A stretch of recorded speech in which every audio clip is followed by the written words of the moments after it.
@SPIDAHPOOL.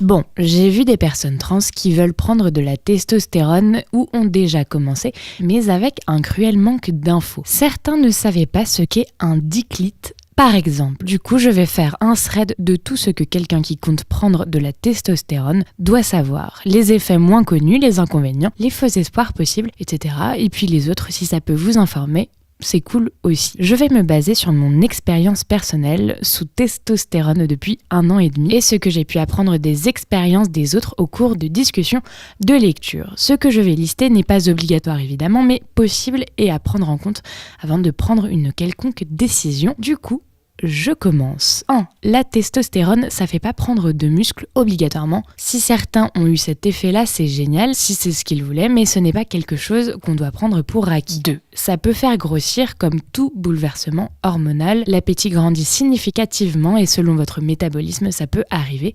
C'est à savoir. 3. Ça change l'odeur corporelle. Perso, je transpire et pue beaucoup plus facilement qu'avant. L'odeur des zones naturellement à risque, comme les aisselles ou les parties génitales, n'est plus la même, ce qui peut gêner au départ, surtout si on ne s'y attend pas. 4. Ça peut donner de l'acné, et je parle pas d'1 ou 2 boutons, même si vous en avez jamais eu, même si vous prenez soin de votre peau, même s'il y en a pas dans votre famille, même si le dosage hormonal est bon. 5. Le diclite apparaît quasi systématiquement. C'est, pour résumer, un micro-pénis à l'emplacement du clitoris. Ça peut déstabiliser beaucoup si on ne le sait pas. Ça commence au bout de quelques jours de traitement et c'est irréversible. 6. Les poils poussent, pas forcément là où vous voulez en avoir et dans la quantité souhaitée. La barbe peut mettre des années à arriver ou même jamais aussi. 7. Les chances de calvitie augmentent grandement et dès le début du traitement, la ligne des cheveux recule, agrandissant le front, ce qui n'est pas forcément signe de calvitie précoce, ça c'est même normal. 8. Toujours pareil, ça dépend des gens, mais perso, je l'ai constaté et je suis pas le seul, la libido augmente beaucoup. Surtout dans les premiers mois sous testostérone, tu peux te retrouver facile avec la libido d'un gamin qui découvre que son organe sert pas qu'à pisser. 8 bis, a priori cet effet a l'air plutôt cool pour la plupart des gens,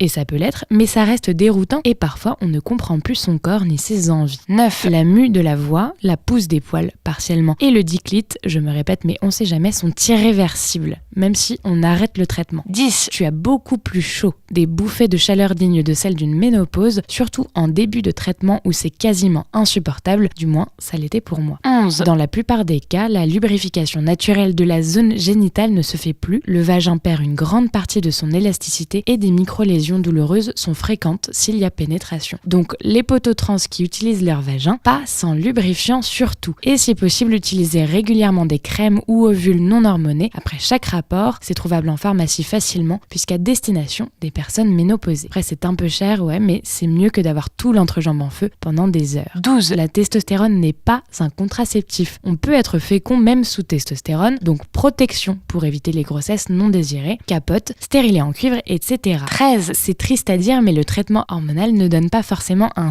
passing parfait. Certains continuent d'être mégenrés, même après des années sous testostérone. Vous pouvez vous retrouver avec une apparence androgyne toute votre vie, ce que je ne trouve pas forcément négatif, mais c'est important de le savoir et de ne pas trop attendre du traitement. 14. La testostérone ne fait pas grandir si tu as fini ta croissance. 15. En temps normal, les règles s'arrêtent au bout de quelques semaines, mais ça peut revenir. C'est rare, mais ça arrive. Je suis sous testostérone depuis 1 an et demi, j'avais plus de règles et j'en ai de nouveau depuis quelques mois. Ça peut être décevant et démoralisant quand on pense être le seul. D'après les médecins, c'est pas grave ni rien, mais on ne peut rien y faire à part prendre des bloqueurs ou se faire poser un stérilet adapté. 16. L'humeur peut changer significativement, on peut devenir plus coléreux, plus triste, plus intense ou au contraire ne plus rien ressentir. Pour résumer, un traitement masculinisant ne fera pas forcément de vous quelqu'un de grand, mince, musclé et avec une grosse barbe. Mais que vous soyez ou non sous testostérone, poteaux trans, vous êtes tous et toutes belles et beaux et personnellement, malgré ce que j'ai dit. Je pense que si vous en avez envie ou besoin, faites-le, ça fait tellement de bien. Juste faites-le en connaissance de cause et sans trop en attendre. Appréciez seulement ce que ça peut vous apporter au fur et à mesure.